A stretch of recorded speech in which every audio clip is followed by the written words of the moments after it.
اعوذ باللہ من الشیطان الرجیم بسم اللہ الرحمن الرحیم والذین كفروا اعمالهم كسراب بقيعة يحسبه الظمآن ماء حتى إذا جاءه لم يجده شيئا ووجد الله عنده فوفاه حسابه والله سريع الحساب أو كظلمات في بحر اللجي يغشاه موج من فوقه سحاب ظلمات بعضها فوق بعض إذا أخرج يده لم يكد يراها ومن لم يجعل الله له نورا فما له من نور۔ رکوع کی ابتدا میں اللہ آسمان اور زمین میں ہدایت کا نور پھیلاتا ہے، اور اس کو مثال سے بھی سمجھایا گیا تھا۔ پھر درمیان کے اندر ان لوگوں کا تذکرہ ہوا کہ جو اپنا کام کاج چھوڑ کر مساجد کا رخ کرتے ہیں، اللہ کی طرف سے منادی موزن آواز دیتا ہے کہ نیکی کی طرف آ جاؤ، کامیابی کی طرف آ جاؤ، نماز کی طرف آ جاؤ، تو وہ اپنا کام کاج بند کر کے فوراً مساجد کی طرف رخ کرتے ہیں۔ اور یہ وہ لوگ ہیں جو حضور کے زمانے میں صحابہ تھے۔ اس سے یہ بھی معلوم ہوا کہ صحابہ اکثر تجارت پیشہ تھے، صحابہ اکثر تاجر تھے، اور تاجر ہونے کے باوجود عین تجارت میں مشغولیت کے دوران اللہ کی طرف سے منادی آتی تھی تو اللہ کی طرف رجوع کرتے تھے۔ کیونکہ قرآن کا اسلوب یہ ہے کہ قرآن مجید جہاں ایمان والوں کا تذکرہ کرتا ہے، وہیں اس کے بعد فوراً اس کے متضاد عنوان کا تذکرہ کرتا ہے۔ چنانچہ کافروں کا تذکرہ ہے۔ کافروں کی دو قسمیں ہیں۔ ایک کافر کی قسم وہ ہے کہ جو ہیں ہی سرے سے نکمے، نالائق اور نامعقول، ان کے پاس عمل نہیں ہے، نہ دنیا کا کوئی عمل اچھا کرتے ہیں اور آخرت کا تو کر ہی نہیں سکتے۔ اور ایک کافر وہ ہیں کہ یوں دیکھا جائے تو وہ دنیا کے اندر رہ کر فلاح اور بہبود کے بہت کام کر رہے ہیں، فاؤنڈیشن چلا رہے ہیں، لوگوں کی امداد کر رہے ہیں، صدقات و خیرات کر رہے ہیں، بڑے بڑے اداروں کے اوپر ان کی پش پناہی ہے، اور بظاہر دیکھنے کے اندر مسلمان بھی یہ سمجھتا ہے کہ یار بڑا نیکی کا کام کر رہے ہیں۔ تو دو کافروں کی الگ الگ مثالیں قرآن نے سمجھائی ہیں۔ پہلے کافر یعنی جس کے پاس کچھ عمل کی دولت ہے، اگرچہ اس کے وہ اعمال بے فائدہ ہیں۔ کہیں قرآن مجید نے ایسی کرماد اشتدت بہ الریح فی یوم عاصف کہا کہ ایسی راکھ کہ جو تند و تیز ہوا میں چلے اور اڑا دے، بس ان کے نیک اعمال کی مثال ایسے ہے۔ کہیں قرآن کہتا ہے ہبا منصورہ، اڑتا ہوا غبار ہے، بس کوئی فائدے کی چیز نہیں ہے، اس لیے کہ اصل مقصود ایمان اور بنیاد جو ہے ایمان وہ نہیں ہے ان کے پاس۔ لیکن چونکہ کچھ اعمال یہ کرتے ہیں، اس کی مثال تم یہ سمجھو جیسے کہ ایک چٹیل میدان کے اندر چمکتی ہوئی ریت ہے۔ اس کی مثال آپ یوں سمجھیں کہ آپ ہائی وے پر یا موٹر وے پر جا رہے ہوں تو آپ کو بہت آگے کے مقام پر دکھتا ہے جیسے سراب ہے، یعنی چمکتا ہوا روڈ دکھتا ہے، آپ کو لگے گا آگے پانی ہے، لیکن جیسے جیسے آپ قریب ہوتے جاتے ہیں وہ چیز آپ سے دور ہوتی جاتی ہے اور پانی ہوتا نہیں ہے۔ یہی مثال قرآن سمجھا رہا ہے کہ یوں سمجھو جیسے کہ ایک چمکتی ہوئی ریت ہے، اور چمکتی ہوئی ریت ہے ایک صحرا کے اندر، ریگستان کے اندر۔ ایک پیاسا شخص ہے، اس کو پانی کی طلب لگی ہے، وہ دیکھتا ہے کہ اتنا دور پانی ہے، وہ بھاگ بھاگ کر ہانپ کر اس تک پہنچتا ہے، لیکن پانی ملتا ہی نہیں۔ یہاں تک کہ وہ پانی ملتا نہیں، یہ بھاگتا رہتا ہے، اور اس کی پوری زندگی یوں سمجھیں کہ اسی طریقے سے بھاگتے بھاگتے گزر جاتی ہے۔ آخر میں یہ ہوتا ہے کہ وہاں پر جاتے جاتے اس کی موت کا فیصلہ ہو جاتا ہے، اللہ اس کے سارے حساب کو چکتا کر دیتا ہے۔ والذین کفروا، اور جنہوں نے کفر کیا، اعمالہم، اگر انہوں نے نیک اعمال کیے ہوں لیکن ایمان نہیں ہو، کیونکہ ایمان کے ساتھ تو چھوٹا سا عمل بھی مفید ہے، اور بغیر ایمان کے پہاڑوں جتنا عمل بھی مفید نہیں ہے۔ تو اگر عمل کیے ہوں تو اس کی مثال اعمالہم، ان کے عمل کی مثال کسراب، چمکتی ریت جیسی ہے، بقیعۃ، جو ریگستان کے اندر ہو، صحرا کے اندر ہو، یحسبہ، گمان کرتا ہے، الظمآن، پیاسا شخص، مان، پانی، حتی اذا جاءہ، یہاں تک کہ جب وہ پانی کے پاس آتا ہے، لم یجدہ شیئا، تو وہاں کچھ بھی نہیں پاتا، وَوَجَدَ اللَّهَ عِندَهُ، پاتا ہے اللہ کو اس کے پاس، اللہ کو یعنی اللہ کے فیصلے موت کو وہاں پر پاتا ہے۔ فَوَفَّاهُ حِسَابًا، پھر اللہ اس کا حساب چکتا کر دیتا ہے، پھر اللہ اس کا حساب پورا کر دیتا ہے۔ لہٰذا معلوم ہوا کہ پہلی بات، کافر اپنے عمل کے بارے میں یہ سمجھتے ہیں کہ ان کا عمل ان کو کوئی فائدہ دے گا، تو پہلی بات اس کی مثال یوں سمجھ لیجئے کہ ان کا عمل اس کو ایسا ہی فائدہ دے گا جیسے پیاسے شخص کو شراب فائدہ دے رہا ہے۔ اب آپ سوچیں کہ جب پیاسا شخص ہانپتے ہانپتے شراب تک پہنچتا ہے تو کیا مل جاتا ہے؟ نہیں ملتا۔ اسی طریقے سے یہ بھی ہانپتے ہانپتے اپنی زندگی گزار دیں گے، دوڑتے دوڑتے زندگی گزار دیں گے، لیکن چونکہ ایمان کی دولت سے مالا مال نہیں ہے تو ان کے عمل کی کوئی حیثیت نہیں۔ تو اللہ تعالیٰ کتنے اس قسم کے حساب چکتا کریں گے؟ ایک کا، دو کا، اتنے کافر ہیں۔ تو اللہ فرمانے واللہ سریع الحساب، اور اللہ تعالیٰ حساب کتاب جلد کرنے والا ہے، تیزی سے کرنے والا ہے۔ دوسرا کافر وہ ہے کہ جس کے پاس کچھ ہے ہی نہیں، جس کے پاس کچھ ہے ہی نہیں، نہ کوئی دنیا کے اندر اچھا عمل کیا ہے، نہ فلاح و بہبود کا کوئی کام کرتا ہے، نہ صدقات و خیرات کرتا ہے، اور ایمان کی دولت سے تو وہ مالا مال ہے ہی نہیں۔ اس کی مثال قرآن ایسے سمجھا رہا ہے جیسے یوں سمجھیے کہ سمندر کے اندر اندھیرے ہیں۔ سمندر میں اوپر کی طرف تو ٹھیک ہے پانی ہے، اندر کی طرف سمندر کی جتنی گہرائی میں جائیں گے اندھیرا ہے۔ اس اندھیرے کے اندر ایسا اندھیرا جو کہ انتہائی گھنے سمندر کے اندر ہو، انتہائی گہرے سمندر کے اندر ہو، اور اس گہرے سمندر کے اندر ایک کے اوپر دوسری موج آ جائے، موجیں آتی ہے نا، اس سمندر میں گہرائی کے اندر ہو اندھیرا، اس کے اوپر ایک موج، پھر اس کے اوپر سے ایک موج، اور پھر اس کے اوپر بادل، یعنی بادل کا مطلب بڑی موج۔ جس طریقے سے یہ اندھیرے ایک کے اوپر ایک اندھیرا، پھر ایک کے اوپر ایک اندھیرا ہے، اسی طریقے سے یہ کافر جس کے پاس عمل کی بظاہر نام کی بھی کوئی دولت نہیں ہے، ایسا ہی ہے کہ اگر کوئی کافر اس میں ڈوبنے لگے اور اس کے اندر ڈوبتے ڈوبتے حتی اذا اخرج یدا، اپنا ہاتھ باہر نکالے کہ میرے کو بچا لو، تو اتنے اندھیروں کے اندر کسی کو ہاتھ دکھے گا؟ اتنے اندھیروں کے اندر کسی کو اس کافر کا ڈوبتے ہوئے ہاتھ دکھے گا؟ اللہ فرماتے ہیں بس یہ جو کافر ہے جس کے عمل ہی نہیں ہے، اس کا کفر ایسا ہی ہے کہ مرتے وقت بھی اگر یہ چیختا چلاتا، لوگوں کو مدد کے لیے بلاتا، فرشتوں سے فریاد کرتا ہوگا، کوئی سنوائی اس کی نہیں ہوگی۔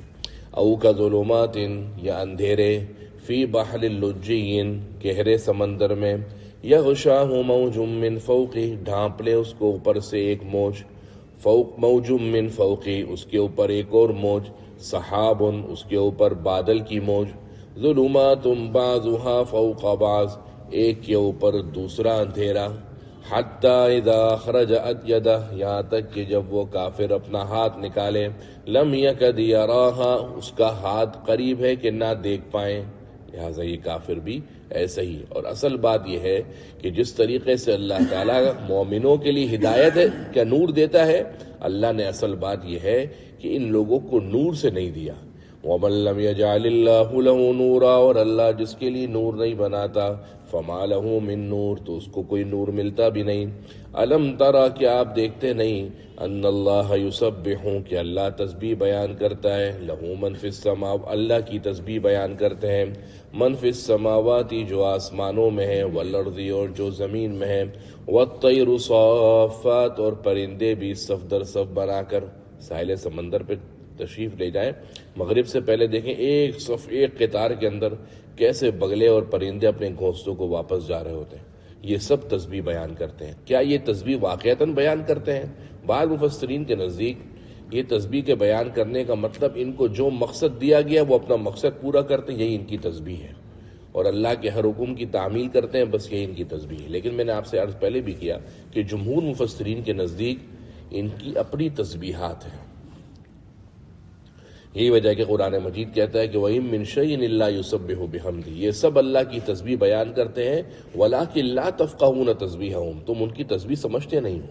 اور یہاں پر بھی قرآن کہہ رہا ہے كُلٌّ قَدْ عَلِمَ صَلَاتَهُ، ہر پرندے کو پتہ ہے، ہر چیز کو پتہ ہے، قد علم، اس نے جان لی ہے، صلاتہ، اپنی پکار، وتسبیحہ، اور اپنی تسبیحات، یعنی کیسے تسبیح کرنی ہے، اللہ کو کیسے پکارنا ہے، یہ ان پرندوں کو اللہ نے سکھایا ہوا ہے۔ واللہ علیم بما یفعلون، جو کچھ وہ کرتے ہیں اللہ جاننے والا ہے۔ وَلِلَّهِ مُلْكُ السَّمَاوَاتِ وَالْأَرْضِ، اللہ ہی کے لیے آسمان اور زمین کی بادشاہت ہے۔ وَإِلَى اللَّهِ الْمَصِيرُ، اور اللہ ہی کی طرف لوٹ کر جانا ہے۔ أَلَمْ تَرَ، ہاں طالب علمو تم دیکھتے نہیں، ان اللہ یزجی سحاباً، کہ اللہ تعالی ہنکاتا ہے بادلوں کو، ثم یولف بینا، پھر ان کو ایک جگہ پر جمع کرتا ہے، ثم یجعلہ رکاماً، پھر ان بادلوں کو بنا دیتا ہے تہبتیں، یعنی ایک کے اوپر دوسرا بادل، دوسرے کے اوپر تیسرا بادل۔ فترا، پھر آپ دیکھتے ہو، الودقہ، بارش کو، مینے کو، یخرج من خلالی، کہ وہ نکلتا ہے ان بادلوں کے درمیان سے۔ پھر آپ دیکھتے ہیں کہ بادلوں کے درمیان سے وہ بارش نکلتی ہے۔ پہلے اللہ تعالیٰ پچھم کی طرف سے ہواؤں کو حکم دیتا ہے، جو ہوائیں سمت مخالف میں چلتی ہیں۔ وہ سمت مخالف کی ہوائیں اسباب کے درجے میں سمندر کی جو پانی ہے پیچھے کی طرف، اس کو اٹھا کر آسمان کی طرف لے کر جاتی ہیں، جس کے بخارات بنتے ہیں۔ اس کے بعض اوقات کچھ انسانی مناظر بھی اس کو محفوظ کر لیتے ہیں، ویڈیوز بھی آ جاتی ہیں بعض اوقات اس قسم کی، کہ بالکل گہرے اور سمندر میں پیچھے کی طرف اللہ تعالیٰ کی طرف سے جب ہوائیں پیچھے کی طرف چلتی ہیں تو ایک بڑا لاوا قسم کا ایک بخارات بنتے ہوئے بادلوں کی طرف جاتے ہیں۔ یہ بخارات جب بادلوں کی طرف جاتے ہیں تو پھر اللہ تعالیٰ ان سب بخارات کو بادلوں میں جمع کرتا ہے۔ پھر ان بادلوں کو اللہ ہنکاتا ہے۔ ہنکاتا ہے کا مطلب کدھر لے کر جانا ہے، کراچی والوں پر برسانا ہے، حیدرآباد پہ برسانا ہے، کدھر؟ پھر ان بادلوں کو جہاں برسانا ہے وہاں پر ایک جگہ جمع کر دیتا ہے۔ جمع کرنے کے بعد اب اتنا سا بادل تو نہیں کہ برس کر چلا گیا، بلکہ ان بادلوں کے اوپر ایک، دوسرے کے اوپر تیسرا، ان بادلوں کو تہبتے، اور پھر اللہ جب بارش کو برسنے کا حکم دیتا ہے تو بارش ان کے درمیان سے نکلتی بھی دکھتی ہے۔ سائنسدان کہتے ہیں ہم اس بات کو تسلیم نہیں کرتے، ہمارے نزدیک سیدھی سیدھی بات ہے، ہوائیں یوں چلتی ہیں، پہلے جب ہوائیں پیچھے کی طرف چلتی ہیں تو سمندر سے بخارات اوپر جاتے ہیں، بادلوں میں جمع ہوتے ہیں اور بادل برسا دیتا ہے۔ اتنی سی بات ہے، اس میں کوئی اتنی بڑی لاجک تو نہیں ہے۔ تو بھائی اگر اتنی سی بات ہے تو پہلی بات تو یہ ہے کہ اگر ہم تمہاری بات کو مان بھی لیں کہ چلو صرف اتنا ہی ہے، تو تم کوئی ہوائی ایسی چلا کے دکھا دو، تم کوئی ہوائی ایسی چلا کے دکھا دو۔ تم بخارات تو بنانے پر قادر ہو گئے تو ہوا تو چلا کے دکھاؤ تاکہ ہمیں بھی پتہ لگے۔ اور دوسری بات، تمہارا یہ اعتراض تمہارے منہ پر تھوک دیتے ہم، اس کی وجہ یہ ہے کہ سمندر کا سارا پانی ہے کھارا، نمکین، تیزابیت والا۔ لیکن کیا خیال ہے، بارش کے پانی میں نمکینی ہوتی ہے؟ بارش کا پانی کوئی سمندر کی طرح نمکین ہوتا ہے؟ نہیں، بارش کا پانی ہلکا سا انسانی پانی جو پیتا ہے اس کے مقابلے میں بہت معمولی سا کھارا ہے، تاکہ پانی کے اندر خرابی محسوس نہ ہو۔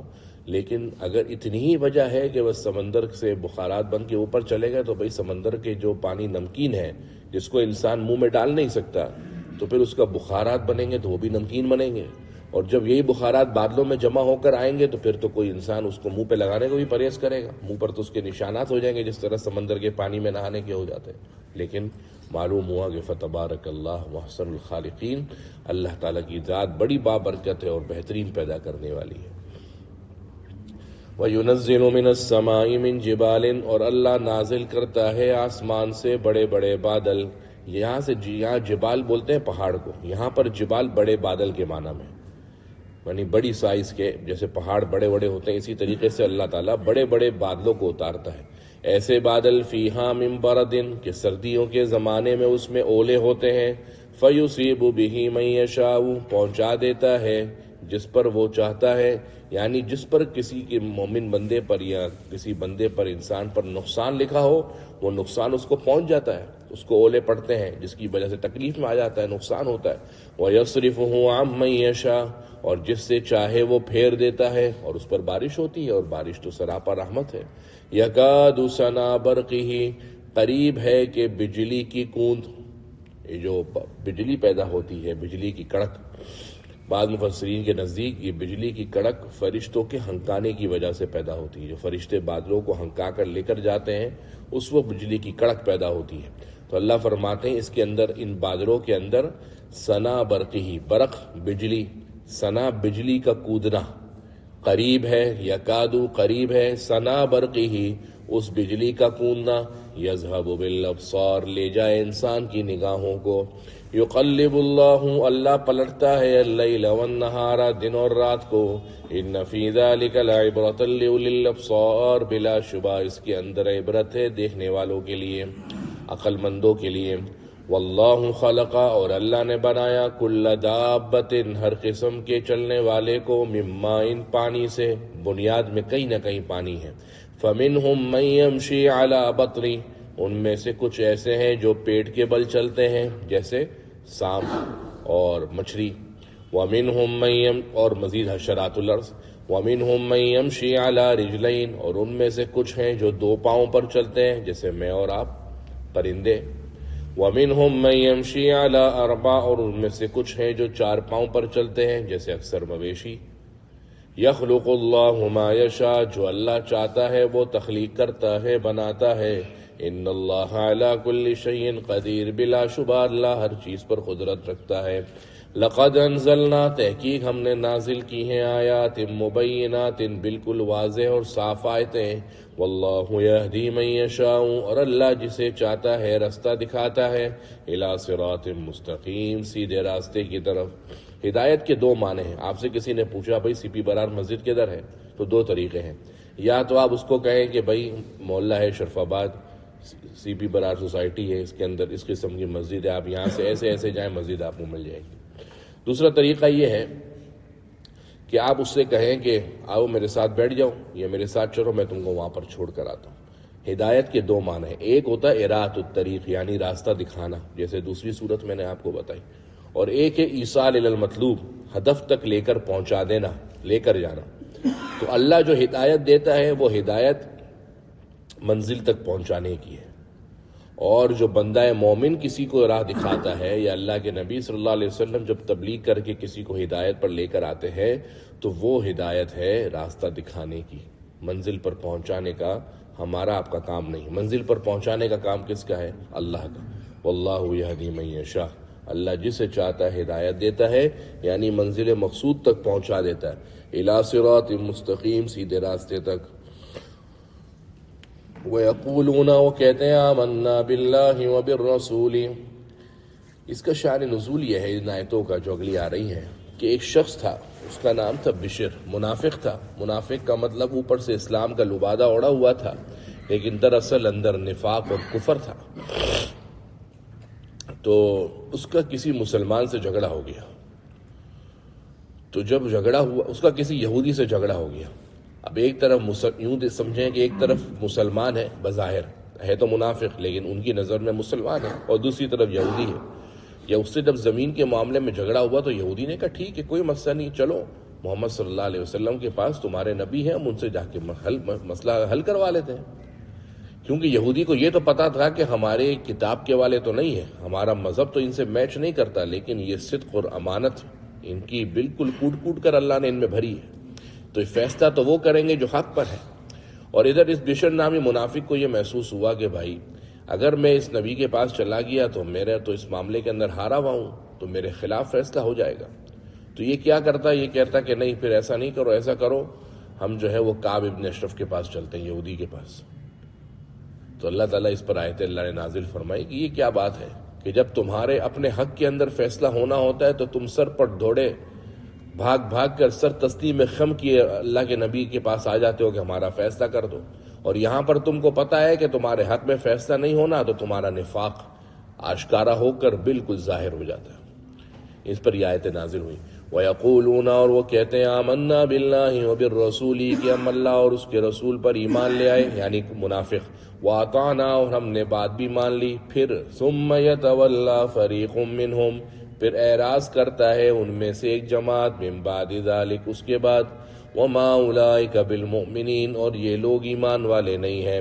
وَإِذَا دُعُوا إِلَى اللَّهِ وَرَسُولِهِ لِيَحْكُمَ بَيْنَهُمْ اور جب ان کو بلایا جائے اللہ اور اس کے رسول کی طرف تاکہ اللہ کا رسول ان کے درمیان فیصلہ کر دے، اذا فریق منہم معرضون ان میں سے ایک گروہ اعراض کرنے لگتا ہے، وَإِن يَكُن لَّهُمُ الْحَقُّ اور اگر ہو ان کے لیے حق بات، یعنی اگر ان کو لگے کہ ہم حق بجانب ہیں، یا تو الیہ مذعنین، تو پھر وہ آ جاتے ہیں نبی کی طرف سر تسلیم خم کر کے، یعنی جب ان کو لگے ہمارے حق میں فیصلہ ہونا ہے تو نبی کے پاس فوراً سر جھکا کر آ جاتے ہیں۔ تو اور جب اپنے خلاف فیصلہ ہونا ہوتا ہے تو یہودی کہہ رہے ہیں کہ چلو نبی کے پاس، اور تم منع کر رہے ہو، کیوں؟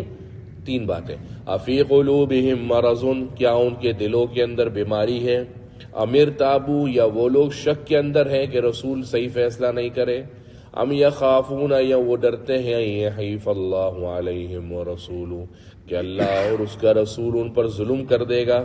لہٰذا یہ تینوں باتیں نہیں ہیں، بلکہ حقیقت یہ ہے اولئک هم الظالمون، کہ یہ لوگ کیا ہے؟ گنہگار ہیں۔ انما کان قول المؤمنین، مومنین کے کہنے کی بات تو یہ ہوتی ہے، اذا دعوا الی اللہ ورسولہ، جب ان کو بلایا جائے اللہ اور اس کے رسول کی طرف، لیحکم بینہم، تاکہ اللہ کے رسول ان کے درمیان فیصلہ کر دے، ان یقولوا، تو وہ فوراً سے جھٹ کہہ دیتے ہیں، سمعنا واطعنا، ہم نے سن لیا اور بات مانی، واولئک هم المفلحون، یہی کامیاب ہے۔ یعنی ایمان والوں کا حال تو یہ ہے کہ جب ان کو اللہ اور اس کے رسول کے کسی کام یا حکم کی تعمیل کی طرف بلایا جاتا ہے تو وہ پھر اعراض نہیں کرتے، بلکہ وہ اپنی کان سے اور زبان سے یہ کہتے ہیں کہ ہم نے نبی کی بات سن لی، ہم نے اس پیغام کو سن لیا، اور اپنے عمل سے اطاعت کر کے اس عمل کے حق پر ہونے کی دلیل دیتے ہیں۔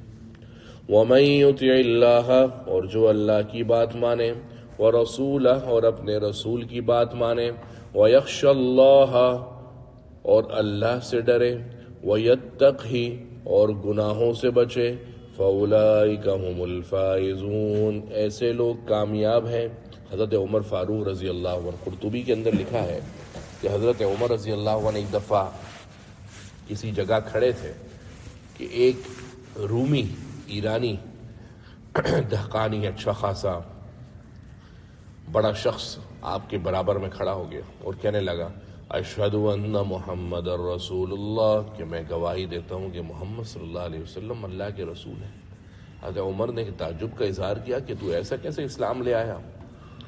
تو اسلام والا نہیں تھا، تجھے اسلام لانے پر کس نے مجبور کیا؟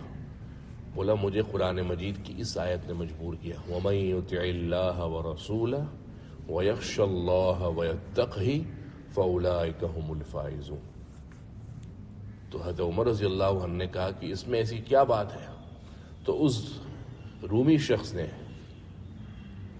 اس آیت کی خود تفسیر کی اور کہا، وَمَن يُطِعِ اللَّهَ سے مراد اللہ کے احکامات کی تعمیل، وَرَسُولَهُ سے مراد حضور صلی اللہ علیہ وسلم کی سنتوں کا اتباع، اور وَيَخْشَ اللَّهَ سے مراد جو عمل اور جو گناہ پہلی زندگی میں ماضی میں ہو گئے اس پر اللہ کا خوف، وَيَتَّقْهِ اس سے مراد آئندہ کے لیے اللہ کا حکم نہ توڑنا اور گناہوں سے بچنا، اس کا تعلق مستقبل سے۔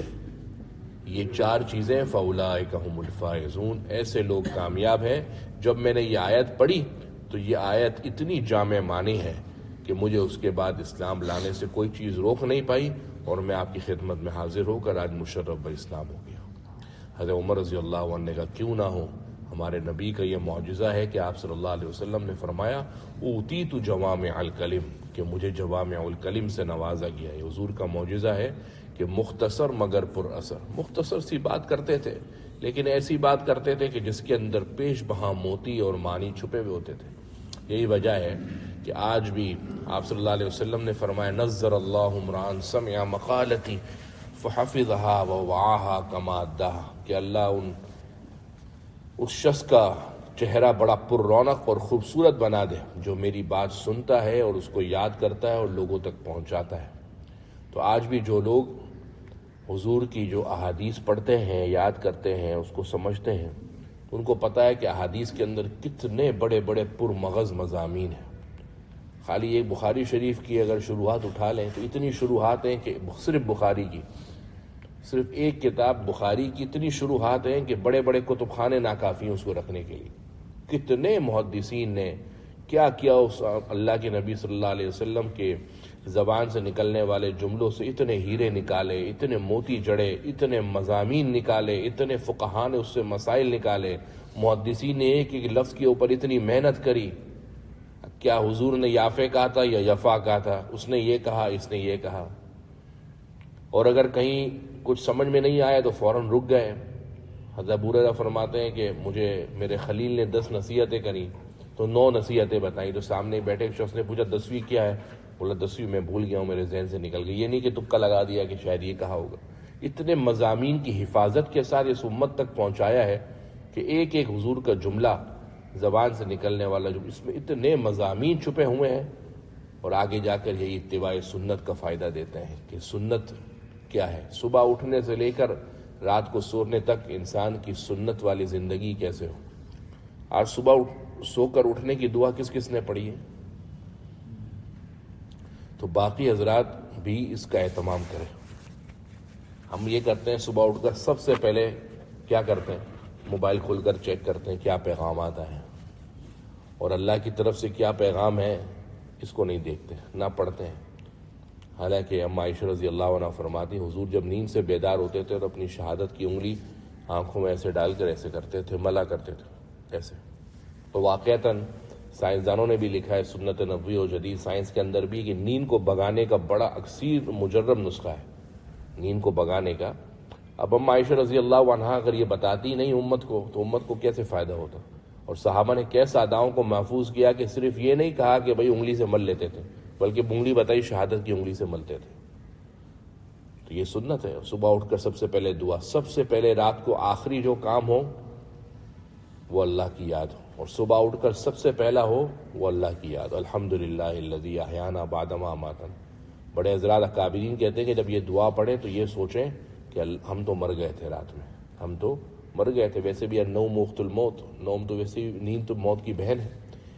آج اللہ نے آج نیا دن دیا ہے، ایک نئے دن کی ڈھیل دی ہے، لیکن یاد رکھنا وَإِلَيْهِ النُّشُورُ، ایک دن ایسا آئے گا کہ ڈھیل نہیں ملے گی، پھر سو گئے تو سو گئے، پھر قیامت میں اٹھنا ہے۔ تو ایک ایک نبی کی سنتوں کا اتباع یہ ہے، وَمَن يُطِعِ اللَّهَ وَرَسُولَهُ وَيَخْشَ اللَّهَ وَيَتَّقِهِ فَأُولَٰئِكَ هُمُ الْفَائِزُونَ۔ وَأَقْسَمُوا بِاللَّهِ جَهْدَ أَيْمَانِهِمْ، اور وہ لوگ قسم کھاتے ہیں اللہ پر، جہد ایمانہم، زوردار قسمیں، لئن امرتہم، اگر آپ ان کو حکم کریں، لیخرجن، تو وہ نکلیں گے۔